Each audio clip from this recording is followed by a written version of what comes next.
We decided to do it because we had a lot of consulting clients who were moving large groups of people for extended periods, and they needed housing for periods of 6 months to sometimes 3 or 4 years. So actually a service apartment, or an apart hotel as we call it, was not really what they needed. And then an opportunity came up probably about 4.5 years ago for us to take on the management of 2 residential towers in East London, comprising about 300 units. And we leapt at the chance, and because of the proximity of those towers to Canary Wharf and the city, we found we were able to stabilise the occupancy in those buildings at 85% in 3 months, and that was all driven by that kind of consulting type demand, but also a lot of long-term rental demand, who found the idea of being able to rent an apartment with all the utilities included, fully furnished with a concierge downstairs, really hit the right note for a lot of people, particularly business people.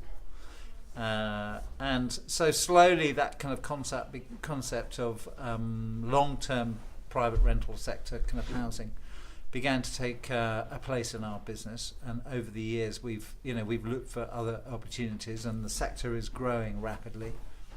Knight Frank forecast 50 billion of institutional investment into the sector in the next 5 years, which far outweighs what's going to be going into the apart hotel sector. And so we took the strategic decision to separate the business into 2 parts, creating one part focused purely on apart hotels, and the other part purely on service apartments, with a kind of a shared support service sitting above both.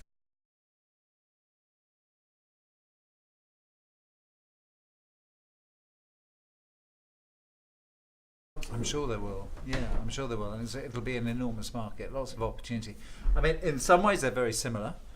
In terms of, I think, operational efficiency built into the building's design is really important, whether it's an apart hotel or PRS. I think the quality of the actual apartments, everything we do is furnished, or predominantly furnished.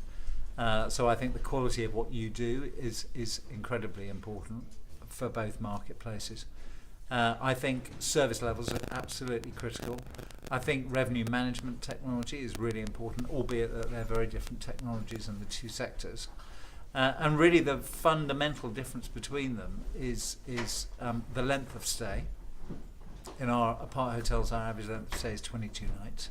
And in our long-term rental accommodation, PRS buildings, we're at about 8 months. But the fundamental difference is the distribution. And apart hotels, obviously, there's a whole range of distribution channels, ranging from OTAs and agents and corporate direct and your own website, GDS, etc., etc. And that's a very different market when you move into PRS, and a very, very different discipline. And actually more so than we had actually realised when we first started moving into that sector.